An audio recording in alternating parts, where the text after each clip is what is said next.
নৈৰ পাৰত এচটা শিৰত বহি পানীৰ কুভাষা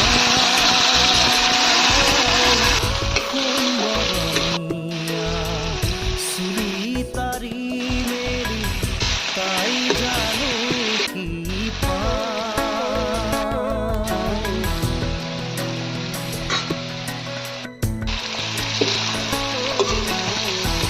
নৈৰ পাৰত এচটা শিলত বহি পানীৰ কুভাষা